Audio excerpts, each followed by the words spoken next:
kalau stres kita secara bahasa dulu ya. Stres secara bahasa kan itu tekanan, tarikan, pokoknya apapun yang diberikan pada benda gitu. Jadi stres pada orang pun sama. Ketika kita merasa ada tekanan, ada kebutuhan, ada perubahan yang harus kita hadapin, itu namanya stres. Nah, tapi untungnya stres itu bisa dibagi dua. Apa tuh? Ada eustress, ada distress. Kalau eustress itu positif sebenarnya. Oh, ada stres yang positif juga? Ada stres yang positif. Misalnya kayak gini nih. Besok kita ujian nih.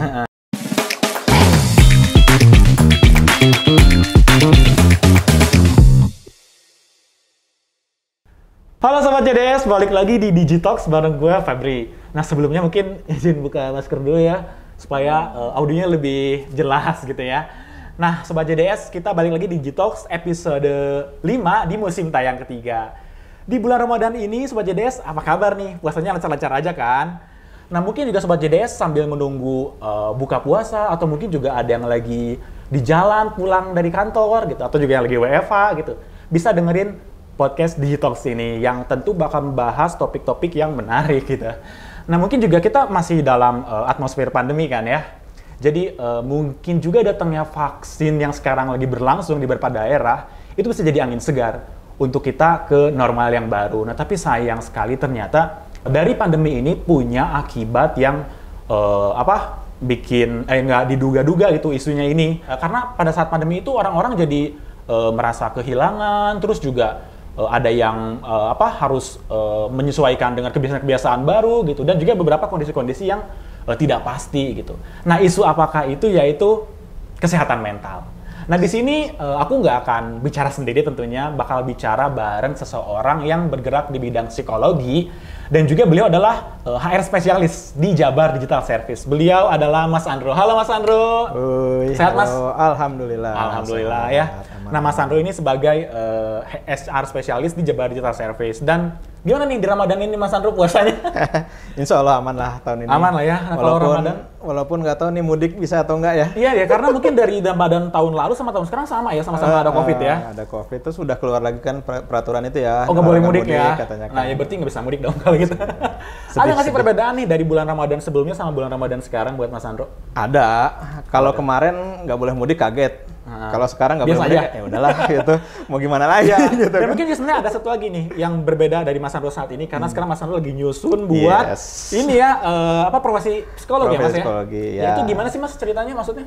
Kan gue lagi kuliah magister profesi. Nah Insya Allah April ini gue mau daftar untuk ujian himpunan profesinya. Jadi gue udah selesaikan 10 kasus, itu mulai dari kasus di rumah sakit jiwa, kasus-kasus gangguan kesehatan mental. Oke, kesehatan mental, tentang psikolog lah ya. Ya gitu, kasus di rumah sakit jiwa, kasus di lapas, terus yang terakhir kasus neurotik itu untuk orang umum sama grup terapi. Gue udah dapat semua, udah selesai, gue mau propose, gue mau ujian. Oh tinggal ujiannya ntar lagi ya? Nah mungkin Mas Andro, gini ya, kalau tadi kita bahas tentang COVID itu ada vaksin buat sebagai obatnya gitu ya, cure supaya nanti COVID-nya bisa mereda gitu. Nah kalau kesehatan mental nih gimana? Obatnya apa? Emang cuma cukup disuntik doang terus jadi sehat mentalnya kan?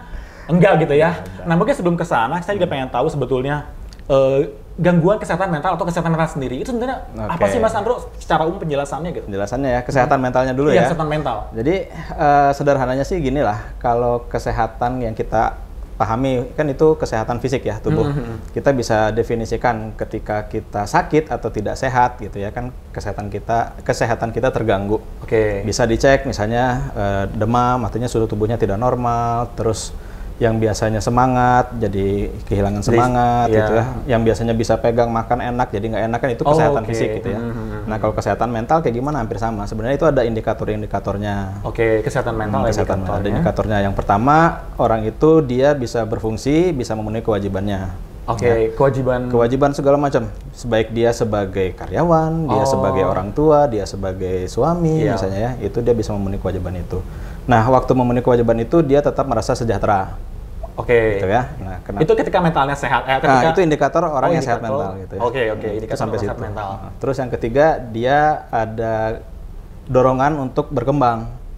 Gimana tuh? Nah jadi kan kalau orang itu nggak kayak barang ya, kita nggak bisa stay di satu tempat gitu. Kita harus terus berkembang, harus berubah gitu ya. Ya secara badan juga kan kita dari anak kecil masuk sekolah, masuk SD, SMP, SMA terus berkembang sampai bekerja gitu ya. Sampai nanti kita tua juga kan banyak kita harus terus menyesuaikan dengan lingkungan, jadi kita harus terus berkembang. Dan kalau yang sehat mental itu akan terus bisa ikut terus berkembang. Oke, terus berkembang. Betul, gitu. Jadi ada juga kasus-kasus dia gangguan, ini salah satu contoh ya, gangguan kesehatan mental itu ada namanya gangguan adaptasi misalnya. Jadi ketika dia masuk ke usia, misalnya dia masuk usia kerja, tapi dia nggak mau kerja. Dia itu masuk dari itu bisa masuk ke gangguan. Jadi dia tidak bisa beradaptasi, akhirnya dia gagal. Gagal menikah misalnya gitu. Orang-orang seusianya sudah mulai membangun rumah tangga, tapi dia nggak bisa, ya itu ada. Itu mungkin ada indikasinya ke sana gitu ya. Betul. Nah, nanti dari situ didiagnosa, baru nanti keluar yang namanya gangguan kesehatan mentalnya apa. Gitu. Dan itu ada, nanti setelah itu juga ada bentuk-bentuk ininya ya, pengobatan itunya ya. Ada diagnosanya, persis kayak dokter sih sebenarnya. Iya. Mungkin kalau tadi misalkan kesehatan fisik adanya di fisik gitu ya, ininya ciri-ciri segala macam. Kalau mental itu adanya di mana nih? Kalau dilihat secara fisik nggak kelihatan berarti ya sebetulnya. Nggak kelihatan, susah. Iya, nggak tahu titik yang mana gitu. Makanya nggak bisa disuntik vaksin kan? Iya, nggak bisa disuntik makanya justru ya. Ya itu juga ini tim udah melakukan riset Mas Andro. Jadi WHO itu telah merilis, telah menemukan data bahwa ada 264 juta orang di seluruh dunia gitu ya. Itu juga telah mengalami gangguan kesehatan mental gitu. Dan ternyata didominasi oleh wanita. Oke. Iya. Nah terus jumlahnya tuh ternyata nggak sedikit kan gitu ya Mas. Nah ketika misalkan mungkin kita bandingkan dengan COVID gitu ya, bahwa ada jumlah orang yang terinfeksi, lalu setelah misalkan ada yang setelah proses healing dan ada yang tidak kena, kita bisa suntik dan mungkin COVID-nya hilang. Selesai, betul. Nah kalau kesehatan mental kan nggak gitu ya Mas ya. Dari jumlah besar tadi itu gimana sih Mas sebetulnya?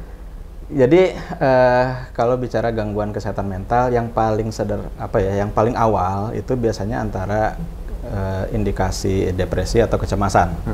Jadi gampang ya, kalau depresi kita kecewa, ya kan. Jadi akhirnya kita kehilangan energi, akhirnya merasa depres gitu ya. Nah kecemasan, kalau gua rasa penelitian WHO ini pasti yang dia maksud gangguan kesehatan mental ini mungkin kebanyakan adalah kecemasan. Karena memang ada banyak ininya juga ya, ada jenis-jenisnya gitu. Gangguan kesehatan mental itu banyak, banyak jenisnya, dan yang paling banyak yang gua baca juga sejalan itu biasanya kecemasan. Dan itu menjadi wajar, bukan menjadi wajar ya, menjadi masuk akal gitu ya, karena ketika masuk masa pandemi kan banyak perubahan.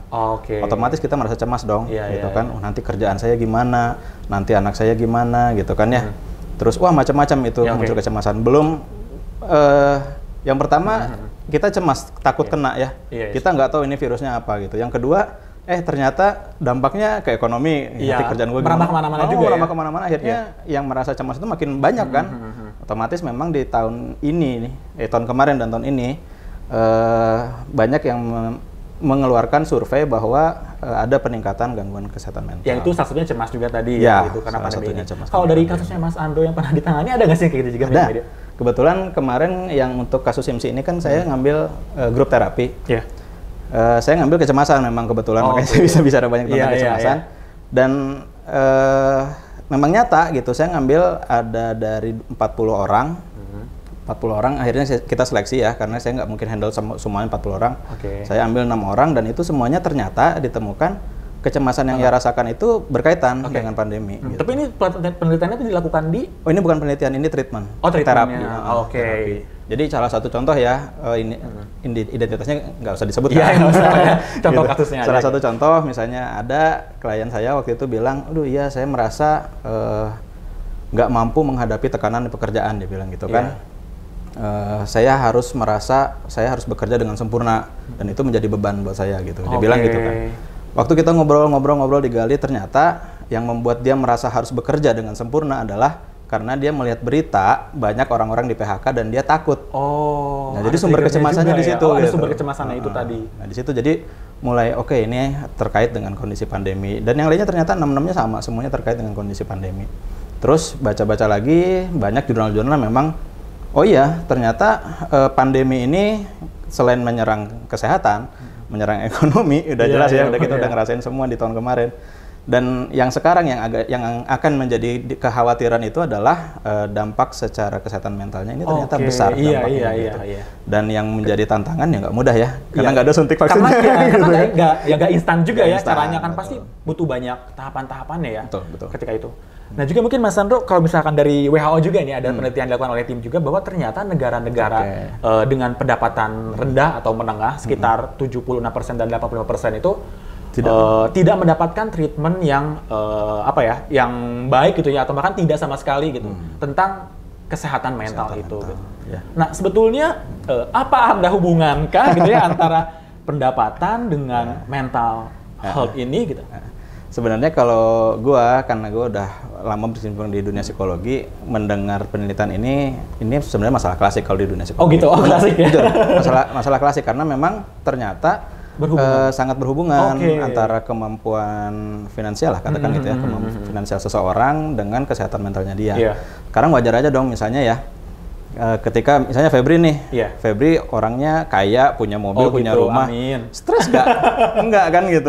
Tapi untuk orang-orang yang untuk makan aja susah, kerjanya bisa tiba-tiba diputus kapan aja, kan stresnya lebih tinggi ya. Makanya memang kerentanannya itu untuk orang-orang kalau ini bisa berpendapatan rendah itu gitu berpendapatan rendah, faktor resikonya lebih besar. Gitu. Karena juga mungkin tadi ya, karena makannya aja masih memenuhi kebutuhan makan aja susah gitu. Apalagi kebutuhan mental yang sekeberapa buat mereka mungkin ya. Iya gitu. Jadi kalau bicara jenjang kebutuhan gitu ya, ada piramida kebutuhan kan yang paling bawah kebutuhan fisiologis ya. Seperti jadi makan, gitu ya, minum gitu ya. Nah itu kan yang paling mendasar yang sebelum kita bisa penuhi itu kita nggak bisa naik ke kebutuhan atasnya gitu kan. Jadi kalau orang-orang merasa masih khawatir tentang gue besok bisa makan nggak ya boro-boro dia mau mikirin besok gue bisa kemana ya kan. Yang penting hari ini bisa makan besok bisa makan gitu, mau nggak mau gitu. Makanya banyak penelitian yang bilang, dan tadi gue bilang ini sih sebenarnya masalah klasik yang memang begitulah adanya gitu, bahwa ketika ini berpenghasilan rendah, itu faktor risikonya lebih besar untuk terjadinya gangguan kesehatan mental. Nah terus juga mungkin gini nggak sih Mas, kayak misalkan bisa jadi juga nggak sih karena kurangnya kesadaran gitu. Karena mungkin boleh jadi beberapa orang akhirnya memprioritaskan kesehatan mentalnya sendiri ketika kebutuhan primernya atau fisiologis tadi udah terpenuhi gitu. Jadi ada nggak sih kemungkinan kurang kesadaran itu?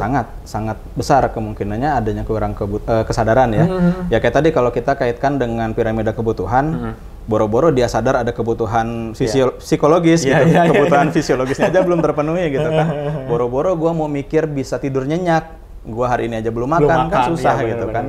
Gitu. Jadi memang kesadaran ini juga sangat berpengaruh. Itu kalau di level individu, tapi kalau di level masyarakat, di level yang lebih umum, itu juga ada isu sebenarnya. Karena ya kita tahulah gitu ya, di lingkungan kita, Febri juga mungkin bisa lihat tetangga-tetangga, teman-teman di sini, adalah kita bisa ngelihat sendiri gitu, ada teman-teman yang masih berpikiran, oh iya saya kerja untuk memenuhi kebutuhan saya. Ada juga teman-teman yang bekerja, oh gue kerja karena gue hobi, gue senang melakukan ini, kan beda ya, perilakunya kelihatan beda gitu, dan itu kesadarannya pasti beda juga gitu. Itu pengaruh juga sama tadi ke kesehatan mental? Ya, pasti akan berpengaruh gitu. Nah terus juga mungkin ada nggak sih kayak, kenapa tadi juga negara-negara tersebut berpenghasilan rendah itu tadi, selain ada kesadaran gitu, karena kebutuhan itu terpenuhi, karena juga mungkin fasilitasnya juga nggak ada gitu loh Mas. Kalau fasilitas ya bisa diakui ya, memang ini nggak merata. Karena kelihatan lah contohnya gitu ya kan, umumnya nggak rata ya, hampir sama lah dengan fasilitas kesehatan fisik ya, kayak rumah sakit gitu ya, atau contohnya coverage jaminan jaminan asuransi ya. Kalau di kita kan rasanya belum ada asuransi yang mengcover kesehatan jiwa gitu ya. Kesehatan mental gitu kan. Belum ada gitu. Kalau di Amerika sebenarnya ada. Jadi ketika lu stres mau konsul ke psikolog, itu berapa persennya di cover misalnya. Kalau sakit ini ikut treatment ini, itu ada program dari pemerintah. Itu untuk kesehatan jiwa ya, bukan kesehatan fisik gitu. Nah kalau di kita kan ya kanker, jantung itu semuanya ada, udah sehat lah semuanya, insya Allah ada gitu ya. Nah untuk kesehatan jiwa yang gue tahu, untuk skizofrenia kita ada di BPJS. Tapi udah tercover BPJS. Sudah tercover BPJS, tapi itu pun tidak inline dengan treatment. Jadi BPJS itu ada coveragenya sekian hari, sedangkan treatment yang bisa diberikan rumah sakit itu melebihi biasanya. Gitu. Jadi sebagiannya ya jadi tanggung jawab individu. Tadi juga baru-baru yang skizofrenia. Itu gangguan kesehatan mental yang paling berat. Gitu. Itu yang paling berat karena itu yang udah benar-benar nggak bisa diajak ngobrol, nggak bisa diajak ada. Kalau yang misalkan kayak ya tadi kecemasan tinggi dan beberapa demotivasi mungkin atau beberapa halnya itu gimana tuh? Nah, nggak ada kalau fasilitasnya yang gua tahu ya, gitu. Fasilitas jaminan nggak ada, tapi sebenarnya kayak rumah sakit rumah ya sakit misalnya. ya. Rumah Ketika sakit kan ada. kita ke rumah sakit juga gitu?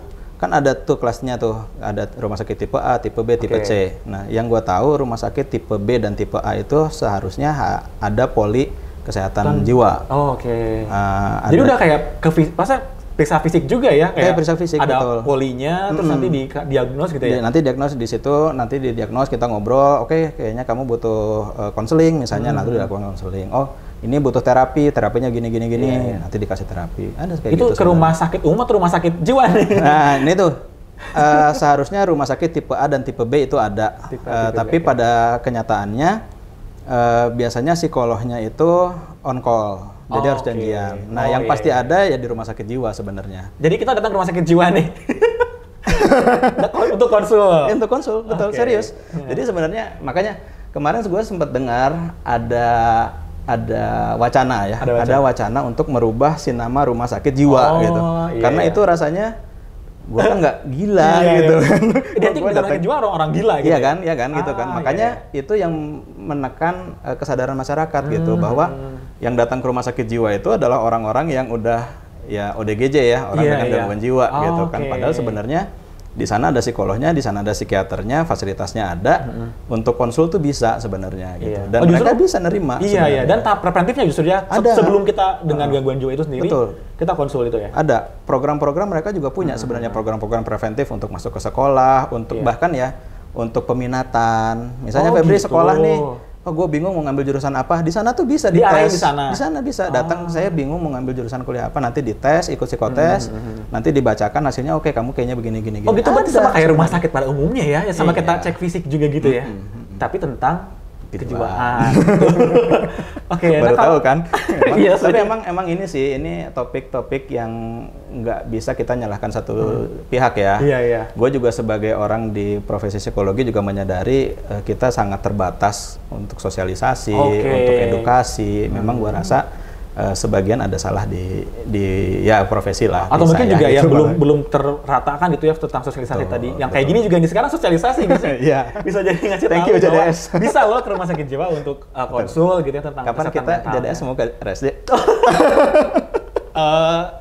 Dipandu Mas Andro aja nanti sebagai psikolog mungkin diarahin sama Mas Andro. Siap. Oke, nah terus juga tadi kalau misalkan kesehatan mental, isu kesehatan mental gitu ya, juga kan ada gangguannya gitu, dan ternyata gangguannya juga banyak dari banyak sektor juga, misalkan tadi secara umum dan secara khususnya misalkan di kantor nih Mas, kan HR nih, apa nih yang bisa diangkat atau yang terjadi isunya di kesehatan mental di kantor tuh apa aja sih Mas, atau JDS khususnya? Isu kesehatan mental di kita ya, jadi gini, kalau ini sekarang gue ganti baju dulu saat jadi sebagai HR ya.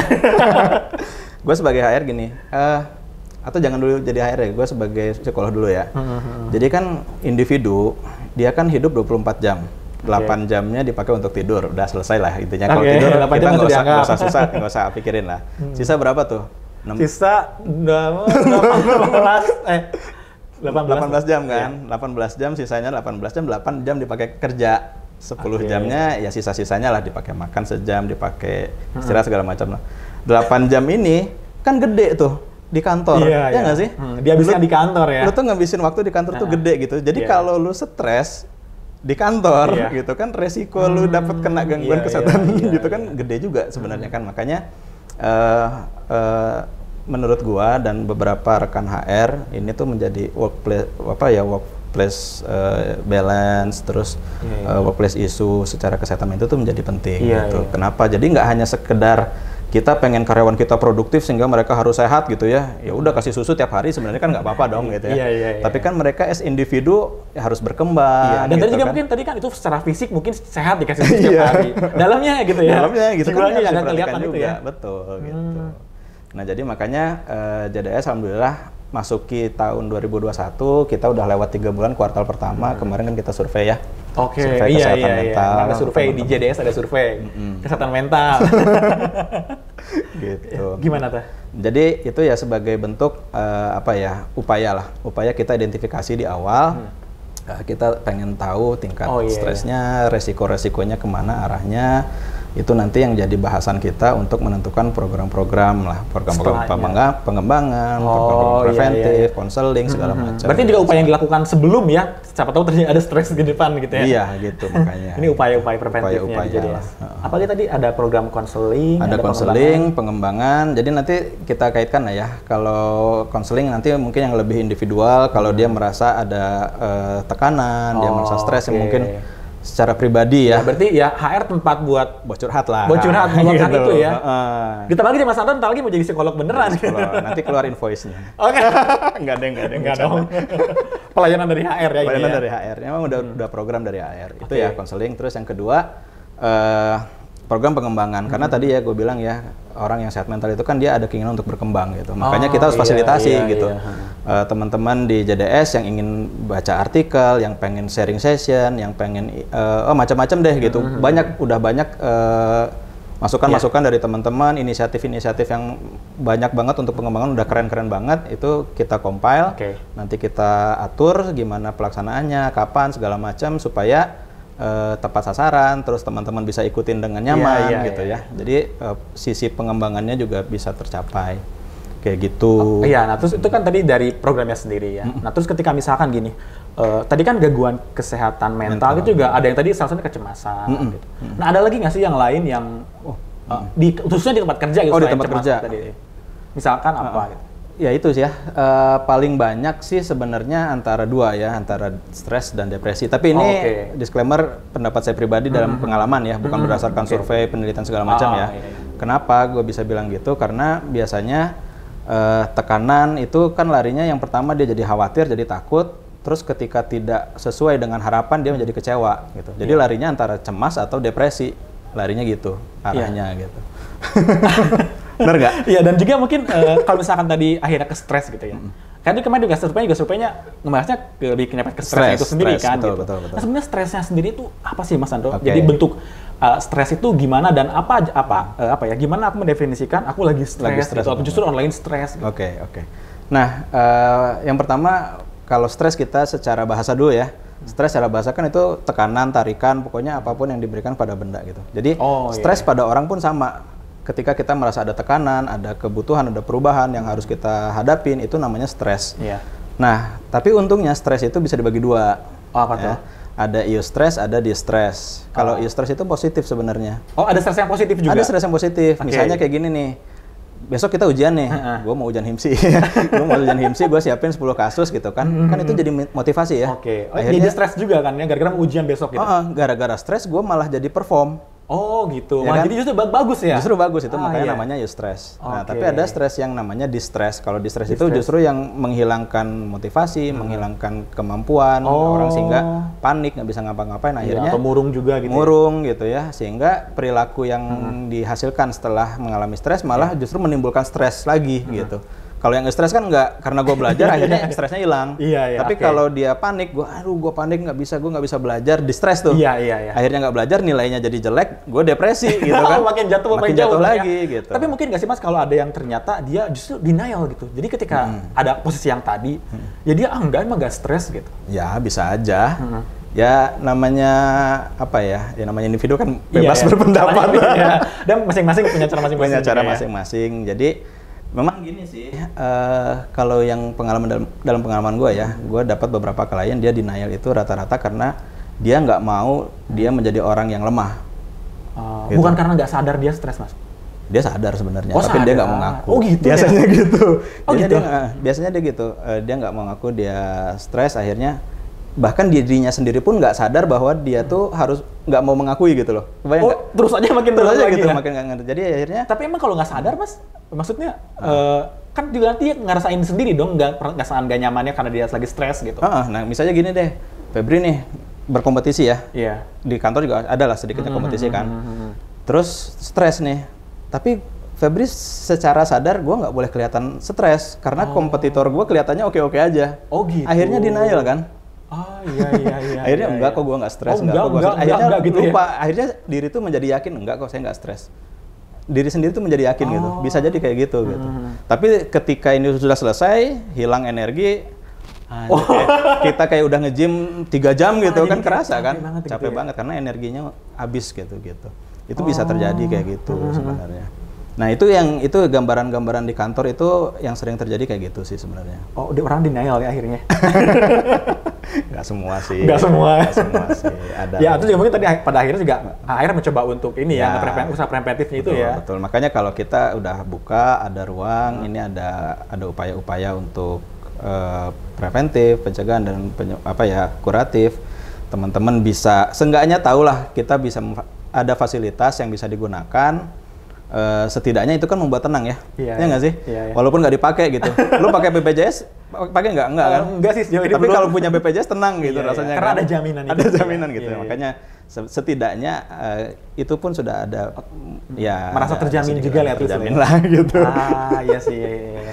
Kayak gitu sih. Ya terus Mas gini Mas dari Forbes nih pernah melansir bahwa ternyata industri teknologi LinkedIn nih, tahu LinkedIn ya, ada perusahaan LinkedIn nih. LinkedIn sebagai perusahaan ternyata sudah menerapkan kerja jarak jauh buat semua karyawan di seluruh dunia gitu. Nah, terus ternyata juga terdapat riset juga bahwa untuk menghindari supaya nggak burn out gitu lah ya. Terus juga adanya temuan-temuan tentang sentimen karyawan itu sendiri, LinkedIn itu akhirnya buat kebijakan Mas untuk meliburkan karyawan di seluruh dunia selama 1 pekan. jadi mau liburin itu ceritanya gitu. JDS gimana nih? Gitu. Kalau LinkedIn bisa libur sepekan gitu, kalau JDS bisa apa ya? Bisa WFH. Bisa WFH ya. Mereka juga WFH loh by the way. Ya, ini sih sebenarnya maksudnya program-program penanganan kan ya tetap harus disesuaikan ya, sesuaikan dengan load, dengan tuntutan ke JDS juga segala macam gitu. Nggak serta-merta langsung libur aja gitu ya, nggak bisa ya? Masa kita latah doang, gitu kan nggak asik juga kan, ya nggak sih? Iya. Libur, LinkedIn libur, kita ikut libur, padahal LinkedIn liburnya di mana gitu kan? Gitu. Ya oke. Tapi yang jelas maksudnya apa ya? Usaha-usaha segala macam kan nggak harus mengikuti ya. Jadi kita akan sesuaikan dengan kebutuhan teman-teman sih sebenarnya gitu. Ngelihat juga kitanya gimana gitu ya. Ngelihat juga kitanya gimana, terus kebutuhannya apa. Karena kemarin kita lakukan survei itu juga hasilnya kan kita bisa lihat ya. Oh, ya justru supaya tadi tuh kayak LinkedIn juga tadi ya, supaya tahu treatment kedepannya gimana. Betul. Mungkin kalau hasilnya survei yang LinkedIn keluarnya teman-teman membutuhkan libur. Sayangnya JDS enggak. Jadi saya merasa kurang banyak kerjaan ya. Kurang banyak kerjaan ya. Malah jadi stres. Oke, jadi treatmentnya apa nih ketika udah dapat hasil tadi surveinya gitu kan? Oke, jadi survei yang kita dapatkan itu ternyata khusus ya, ini konteksnya khusus untuk JDS. Ternyata yang dibutuhkan itu nilai yang tertinggi itu katanya sumbernya dari ketersediaan waktu untuk bekerja. Jadi kan kalau ketersediaan waktu untuk bekerja. Ini sumber stresnya? Sumber stres yang paling tinggi skornya ya, ketersediaan waktu untuk bekerja. Itu kan artinya entah pekerjaannya sangat mendesak atau pekerjaannya sangat banyak, karena jumlah waktu mah siapapun 24 jam, nggak ada yang beda segitu aja ya. Segitu aja kan, untuk kerja ya tetap 8 jam gitu kan. Tapi mungkin pekerjaannya yang besar atau deadline-nya yang terlalu mepet. Nah itu kita share ke semua koordinator, ke semua manajerial supaya mungkin ada pengaturan, mungkin ini menjadi concern yang harus diperhatikan supaya deadline-deadline ini bisa diatur sedemikian rupa. Itu yang pertama. Terus yang kedua, adanya sumber stres itu yang paling tinggi adalah merasa kurang apresiasi. Nah, gua rasa juga saking banyaknya pekerjaan sehingga ini selesai kita langsung switch yang ke lain. Cepet banget ya ininya ya. Nggak sempat selebrasi, nggak sempat syukuran mungkin gitu ya. Sebenarnya bentuk apresiasi juga ya Mas ya? Iya dong, gitu kan sudah selesai. Kami bangga sudah menyelesaikan program ini. Tapi ya mungkin lebay, tapi itu tuh ada loh dampaknya. Mungkin juga salah satunya pandangannya jadi kayak apaan sih, selebrasi banget, lebay gitu ya. Tapi justru itu adalah sebuah treatment ya Mas ya? Sebuah treatment, dan itu akan ada dampaknya. Kenapa? Karena ketika orang sudah bekerja keras, dia merasa oke, saya sudah selesai dan saya dihargai, diucapkan terima kasih aja. Walaupun kita ya makasih, sama-sama rasanya kan udah gitu selesai ya. Tapi kalau enggak, itu lebih parah gitu. Ya nggak sih? Ketika lu nggak dapat, didiemin aja ya? Didiemin. Waduh. Ya udahlah gitu. Jadi gini, mungkin ya ada teman-teman, oke lah ini proyek kecil, gue sih bantu-bantu aja, nggak perlu terima kasih, nggak apa-apa. Oke, sekali nggak apa-apa, 2 kali nggak apa-apa. Tapi lama-lama, ya? Gue udah terus-terusan deh kalau gitu ya. Bantu juga. Gue udah bantuin terus-menerus, nggak pernah juga terima kasih, dia bilang gitu kan. Iya. Ada, ya maksudnya bukan bukan nunjuk ke orang tertentu ya, tapi kita juga pasti bisa pernah merasakan lah kayak gitu ya. kita udah bantu sekali oke, dua bantu oke, ketiga kalinya masih minta bantu juga tapi nggak pernah terima kasih, kesel oke gitu kan ya. Itu memicu juga pada akhirnya tadi ya. Juga akhirnya jadi tekanan juga kan gitu sih. Oke, nah terus kalau misalkan dari HR sendiri itu kan tadi upaya-upayanya salah satunya tadi dengan pengembangan program-program tadi. Apalagi sih Mas yang sekiranya kedepannya bakal dilakukan karena juga tadi ngelihat hasil riset tadi itu. Jadi yang pasti sih kayak tadi program konseling itu pasti bakal terus dipertahankan. Konseling ke HR kan ya? Konseling ke HR, mungkin nanti kita akan maksimalkan lagi untuk teman-teman. Terus identifikasi juga mungkin kita akan terus lakukan. Gimana tuh?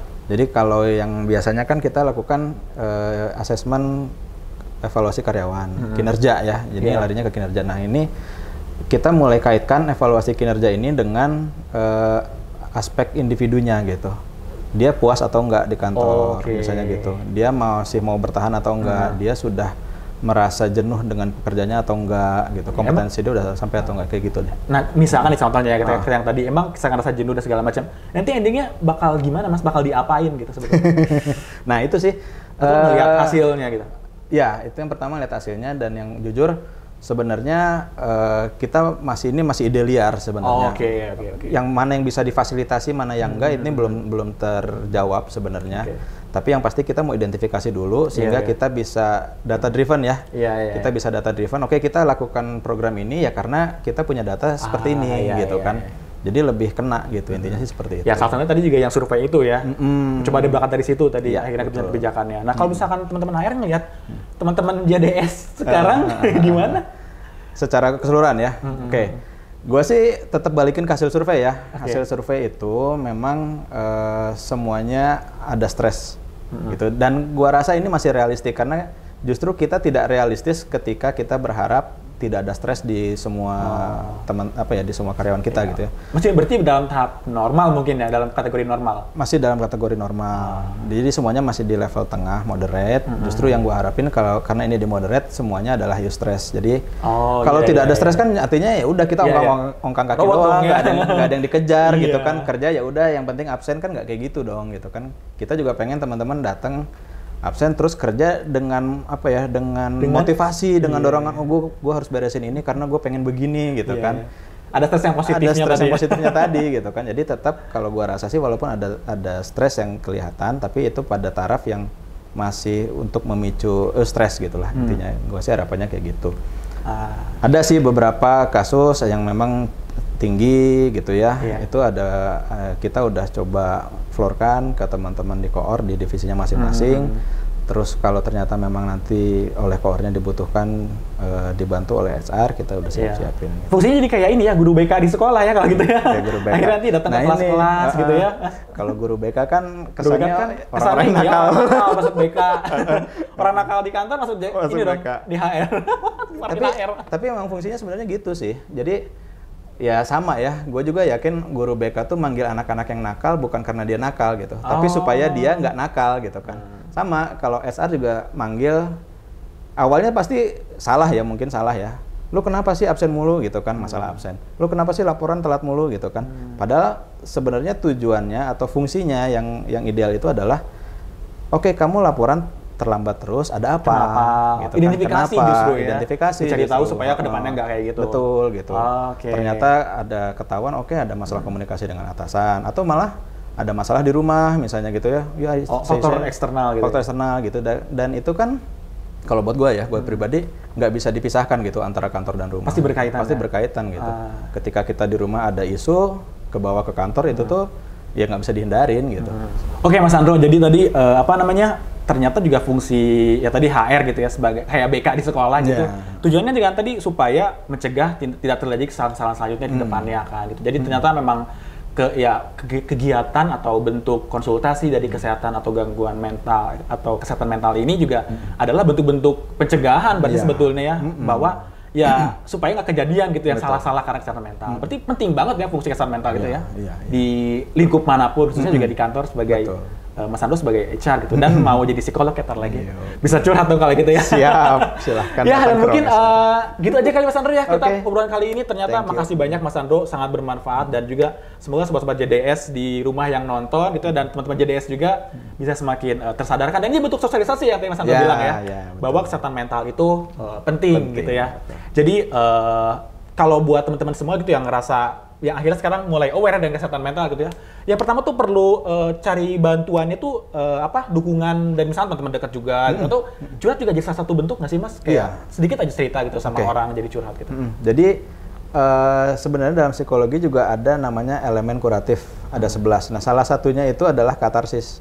Katarsis itu mencurahkan yang menjadi kekesalan gitu. Jadi hanya mencurahkan doang gitu. Gitu. Itu tuh memang udah termasuk jadi salah satu elemen yang bisa menyembuhkan dan diakui gitu gitu. Jadi dengan bisa curhat pun itu sebenarnya sangat-sangat bantu. Nah, jadi gitu teman-teman sobat JDS. Jadi intinya kalau misalnya bisa curhat dulu aja gitu supaya meredakan gitu ya. Udah gitu kalau misalkan memang nemu tempat terapi yang bagus gitu ya, atau misalkan nemu psikolog yang beneran psikolog dan ada prakteknya juga bisa langsung datang ke psikolog untuk dapat perawatan, bisa dapat treatment yang betul gitu ya.